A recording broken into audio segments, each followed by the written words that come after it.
नमस्कार मित्रांनो, बिग बॉसच्या घरात राखी आल्यापासून राखीने घेतला आहे घराचा आणि प्रेक्षकांच्या मनाचा ताबा. ती आल्यापासून घरात वाद, एंटरटेनमेंट तसेच घरातील गुंगे सदस्यसुद्धा बोलायला लागले आहेत. यावर टोळी गँग आणि ॲनालिसिस गँग यामध्ये सभा भरली आहे आणि याचा लीडर आहे विशाल. विशालसुद्धा राखीच्या येण्याने आतमधून घाबरला आहे.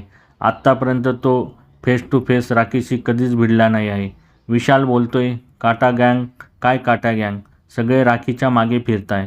हा शो राखीचा शो म्हणून नाही ओळखला गेला पाहिजे. हा शो तन्वी कोलते, राकेश बापट, दीपालीताई, सागर, रोशन, अनुश्री आपल्या सगळ्यांच्या नावाने ओळखला गेला पाहिजे. यात मला अजिबात प्रॉब्लेम नाही आहे. पण उद्या मला असं कोणी नको बोलायला की मी राखीच्या सीझनमध्ये होतो, त्यामुळे राखीला एवढं महत्त्व नका देत जाऊ. सगळेच सदस्य त्याच्या बोलण्याला होकार देतात.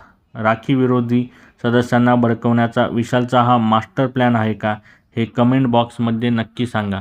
आणि अशाच नवीन अपडेट्ससाठी आमच्या चॅनलला लाईक, शेअर आणि सबस्क्राईब करायला विसरू नका. तोपर्यंत धन्यवाद मित्रांनो.